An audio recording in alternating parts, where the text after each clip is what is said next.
Bismillahir Rahmanir Rahim. This is the English translation of the MAJLIS of HAZRATH MAULANA QAMAR Sahib Damat Barakatuhum, which took place on Wednesday morning at about 9:30 a.m. Wednesday, the 12th of Jumadul Ula 1444, corresponding with the English date 7th of December 2022. This Majlis took place at the residence of Hazrat Wala Baitul Azkar in Wasiabad, Allahabad, UP, India. Hazrat Wala starts off by quoting the hadith, "Alayka bikhasati nafsik." Alayka bikhasati nafsik. That you should worry about yourself. Don't start worrying about others. Because today, the people to listen to the nasihat and advice have become very, very few. So sometimes when you would go now to give nasihat to somebody, rather than advising someone, you would become badnaam and your own reputation would rather go. Now, Allama Khawali, a great Misri alim, writes that a person has got his tools. He's about to go and leave for the orchards and the fields to go and do his work. And at that time, you stop him and you start giving him nasihat. Now tell me, at that time, would nafrat and dislike for the deen not come into his heart? Most definitely, and you would be the means for that. Now, a fantastic kitab to read is Al-Adabun Nabawi. Also, Al-Wa'zud Dini. These are good reads. In the old days, if somebody would come and give you nasihat, you would understand it to be that person's favor that he told you something about deen. But today, the person would make you the one who's bad, meaning because he cannot accept or even listen to what you need or have to say to him.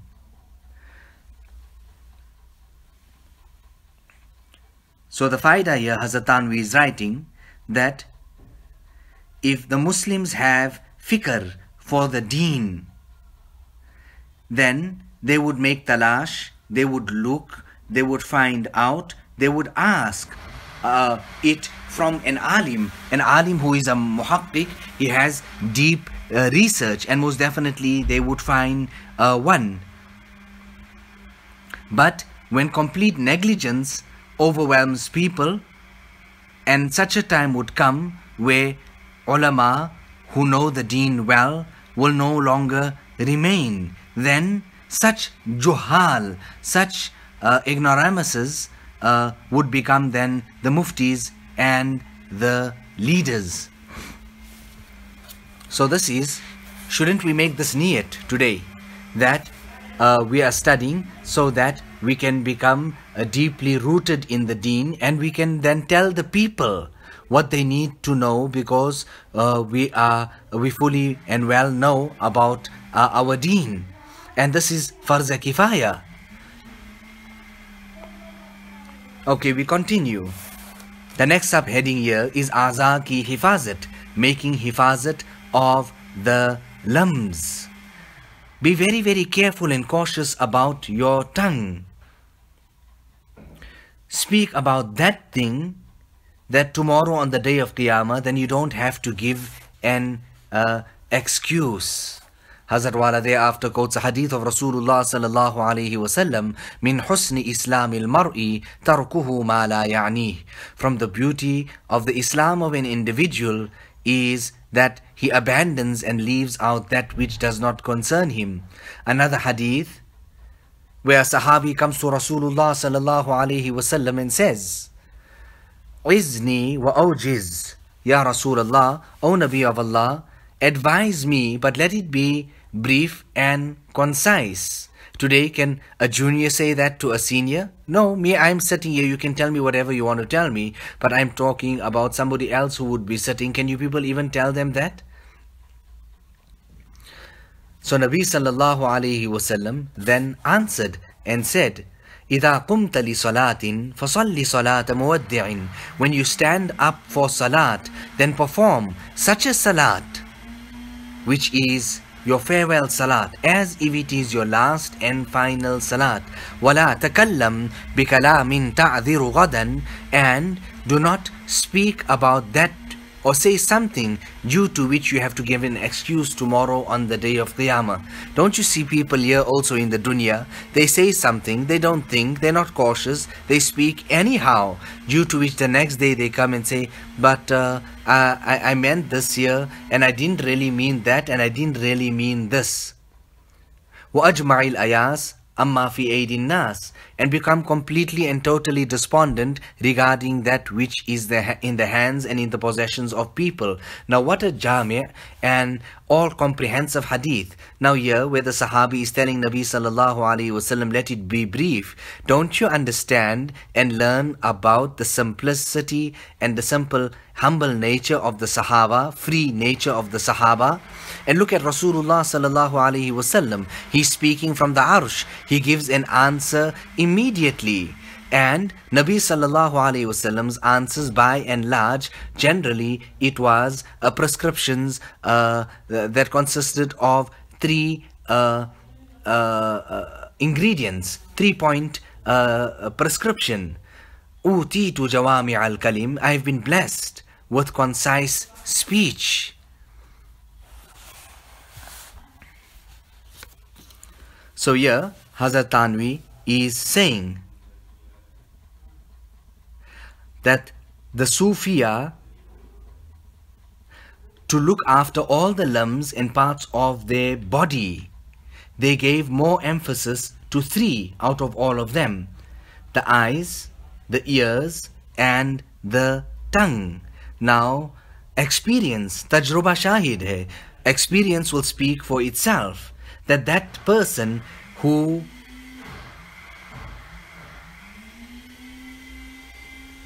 that person who looks after these 3 organs, these 3 parts of his body, the eyes, the ears, and the tongue, then he would very easily thereafter be able to look after everything else. And if not, then all these spiritual exercises and mujahadat, muraqabat, this meditating, whatever he's doing will be of no use whatsoever. Chashmo band, goshu band, labbo band, gar nabini noor haq barman bakhand. Shut your eyes, plug your ears, and zip your lips. Then too, meaning close your mouth. Then too, if you cannot see the noor of Allah subhanahu wa ta'ala, then laugh at me. Meaning, this is tried and tested. If anybody closes his eyes, he doesn't look at anything that is impermissible. And he plugs his ears from all that which is impermissible, and he doesn't speak about or that which is not permissible, then such a person will see the nur of Allah subhanahu wa ta'ala.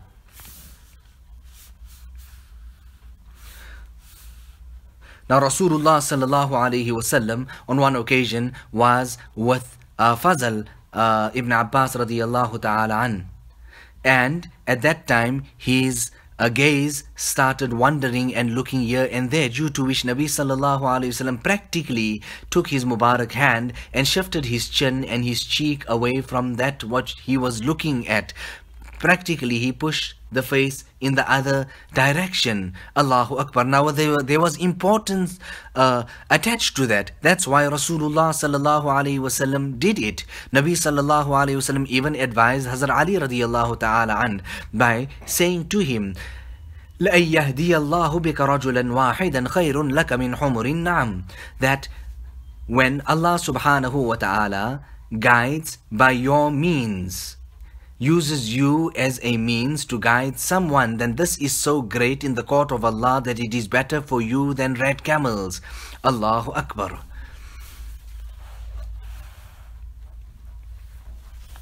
Now we carry on to Rahat Rasani, giving peace and ease to the next person. Hazrat Maulana Shah Wasiullah Sahab used to say and speak about this incident, that there was this king. And then people came to him and said that these people are all gone astray, they should all be executed. which people they were referring to the Jamaat and group of Sufis. Nevertheless, they were summoned and they were brought to the king. When the first person was now lined up there for execution and about to be beheaded, one runs from the back. And then he says, no, take me. Leave him, spare him, let me go. When this person says, the next person runs from the back and does the same. And this continues, due to which the king then asks that, which people are this? What type of Jamaat is this? I can't understand. What's your maslak and what's your path and what's your goal and objective? Due to which they say, one of our great objectives, Hamara maslak ithar ka hai, is giving preference to the next person over ourselves. And the most fundamental quality of ours is that of ithar and giving preference to the next person. That we prepare to give our life so that the next person can stay some longer period with his wife and his children. Allahu Akbar. So, Rahat Rasani, Khulq, jiska naam ithar hai, to give peace and to spread peace to the next person, meaning not to inconvenience him in any way, which in simple words we say ithar, giving preference to the next person. This here is the salient feature. HAZRATH Sufiya ka khas shi'ar hai. This is the salient feature of the Sufiya. However, these days, afsos, aajkal chand wazaif o maamulat का नाम tasawwuf रह गया. Tasawwuf has just become the name of reading some few wazifas and some maamulat. And these great qualities, there is no more care and importance attached to it. And in our muasharat, in our social conducts and dealings, the foundation of it is Rahat Rasani, to give peace and convenience to the next person. It is left out so much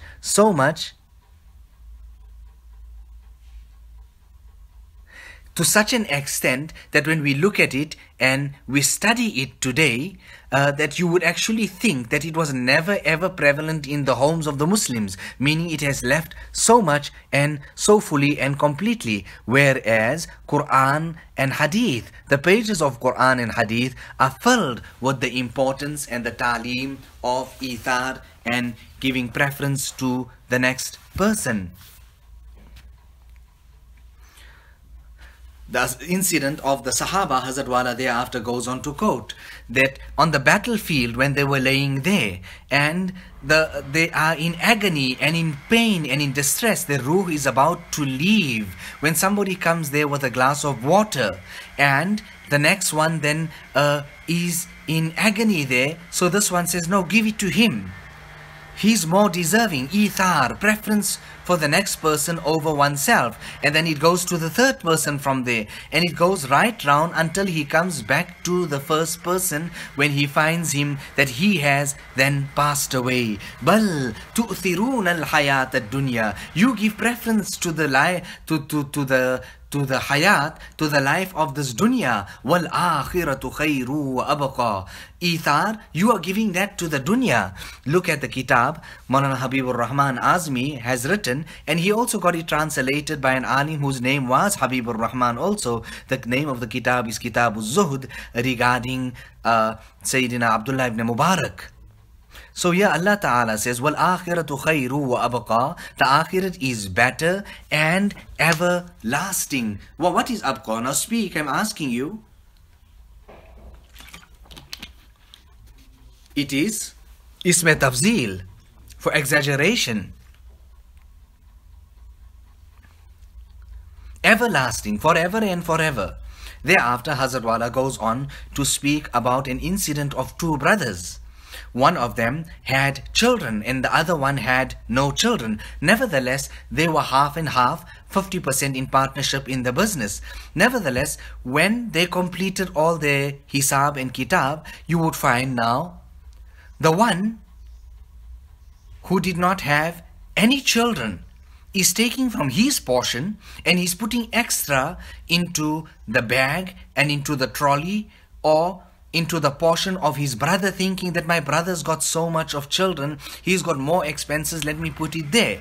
And then that brother, the one who has the children, he's taking and putting it into the other brother's bag, meaning what? That my brother is alone, he's got no children to help him, he's one man out, let him get. And due to this, there was so much of barakat. But this type of ithar and giving preference to the next person was found in our pious predecessors. On one occasion, now these waqiyat are mentioned in Akhlaq-e-Muhsini, you will find it there. Do we even read it? Do you people teach it here? Addressing one of the alims there in the majlis, Hazrat asks. And then he replies and says, no, some time ago we were teaching it, but okay, we'll now introduce some of the asbaq or its lessons or some portion of the kitab to our nisab as well. So he says that the king went and then he asked for something to drink. So this person who lived there in the forest and in the desert took one anar. He took just one pomegranate. He squeezed it and he filled up their glass and he presented it to the king. The king enjoyed it. He left. He went back home. He thought about the whole incident and he said, no man, these people are living a Lord's life there in the jungles and on the outskirts. I need to implement and put over them a tax, which he actually did. Nevertheless, after some time, the very same king passes and comes down, comes to that that same place. He comes to that same place and what does he say? He says that, can I have a glass? Can I have a glass? And he squeezes out one pomegranate and then another pomegranate and then still a third pomegranate, and then the king asks, but what's happening? So many. And then this same subordinate of the king says, it seems as if the niyat of the king has become spoiled. Allahu Akbar. You know, it's even written there that don't ask the seniors for money.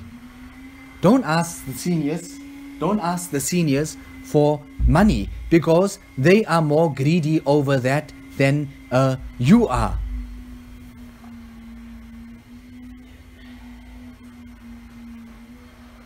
You know, there was this king and he had his son there.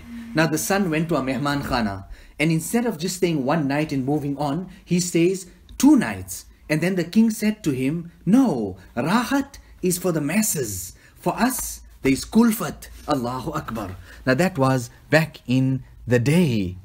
So the asli sifat, there is no ihtimam for the asli sifat. We're speaking about rahat rasani and ithar.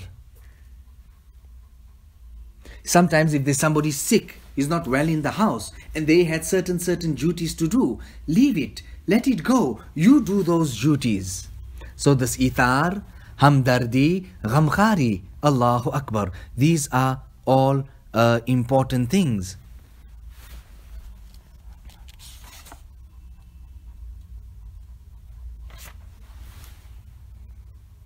So here, this alim, the kitab that I have in front of me, Hazrat Wala is saying, Tasawwuf Asre Jadid mein, Tasawwuf in the modern day. Now, many people have taken and extracted from the works of Hazrat Thanwi Rahmatullah alayh. Now, this particular alim has taken, and you will see the whole kitab is based on adab-e-mu'asharat. In fact, Hazrat Thanwi has written a whole risala on adab-e-mu'asharat, the etiquettes of social conduct. Hazrat Thanwi never ever told his wife, Bartan utao, take the dishes, lift up, start cleaning up. He said no. He never ever said that. Allahu Akbar. Somebody said to him on one occasion that, Hazrat, you've married twice. It's actually like you have started up some type of silsila. He said, why don't you come and sit? And if you see how I work and how I calculate and how I fulfill for both the houses, you will actually say that it is so difficult that you have actually closed the doors. Allahu Akbar. So just like how there is importance. Hazrat Tanvi said that people attach some type, little bit of importance to akhlaq or mu'amalat or this or that. But to mu'asharat, there is no importance whatsoever. Thereafter, Hazrat Wala then makes dua. رَبَّنَا آتِنَا فِي الدُّنْيَا حَسَنَةً وَفِي الْآخِرَةِ حَسَنَةً وَقِنَا عَذَابَ النَّارِ رَبَّنَا لَا تُزِغْ قُلُوبَنَا بَعْدَ إِذْ هَدَيْتَنَا وَهَبْ لَنَا مِن لَدُنْكَ رَحْمَةً إِنَّكَ أَنْتَ الْوَهَّابُ. Allah Ta'ala give us the tawfiq and the hidayat of making this talimat am and passing it on to others, practicing it on it ourselves as well. ربنا تقبل منا إنك أنت السميع العليم وتب علينا إنك أنت التواب الرحيم بحرمة سيد النبي الكريم صلى الله تعالى عليه وسلم.